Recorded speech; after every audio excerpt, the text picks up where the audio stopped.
এইটার মেয়াদের ব্যাপারে এখনো কোনো কথা হয়নি। আপনাদেরকে দুইটা জিনিস মাথায় রাখবেন কাইন্ডলি। সেটা হচ্ছে রাজনৈতিক দলগুলোর প্রত্যাশা থাকবে যে যত তাড়াতাড়ি সম্ভব নির্বাচন।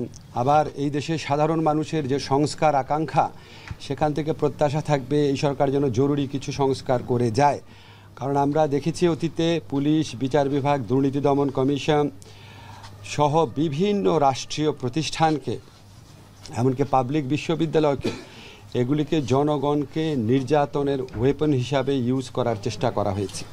আমরা এই সমস্ত প্রতিষ্ঠান থেকে কিছু কিছু ভালো সার্ভিস পেয়েছি, এই সমস্ত প্রতিষ্ঠানেও কিছু কিছু ভালো মানুষ আছেন, কিন্তু পুরা সিস্টেমটা এমনভাবে দাঁড় করিয়েছিল যে এগুলি আপনার ভিন্নমত পোষণকারী মানুষ, মৌলিক অধিকার চর্চাকারী মানুষের জন্য এই প্রতিষ্ঠানগুলো একটা আতঙ্কে পরিণত হয়েছিল। তো এই সংস্কারের আকাঙ্ক্ষা মানুষে আছে।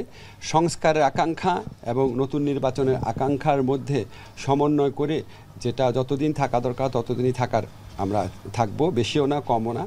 ব্যক্তিগতভাবে যদি আপনাকে বলি, আমি আমার বিশ্ববিদ্যালয় শিক্ষকতার জীবন মিস করি, আমি আমার উন্মুক্ত ফ্রি জীবন মিস করি।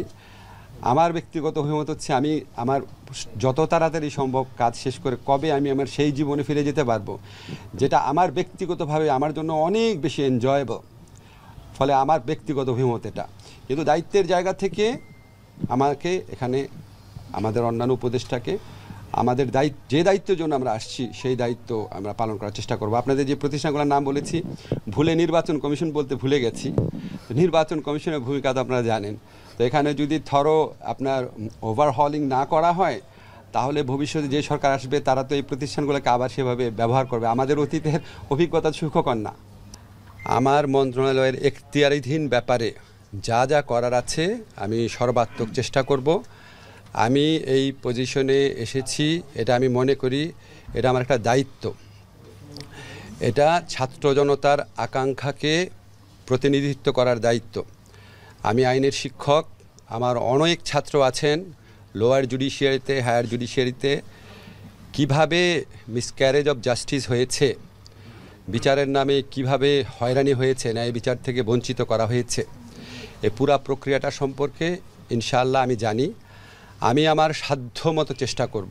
যে কোনো ধরনের খারাপ আইন কোনটার আপনার সংস্কার করা প্রয়োজন, কোনটা বাতিল করা প্রয়োজন, সেটা আমরা সুচিন্তিতভাবে পদক্ষেপ নেওয়ার চেষ্টা করব। আপনি সাইবার নিরাপত্তা আইনে তো আমিও আসামি ছিলাম, কাজে বুঝতে পারছেন সাইবার নিরাপত্তা আইনকে ভালোবাসার তো কোনো কারণ নাই আমার। জি, দেখেন, ছাত্র জনতার পক্ষ থেকে জাতিসংঘের নেতৃত্বে তদন্তের কথা বলা হয়েছিল।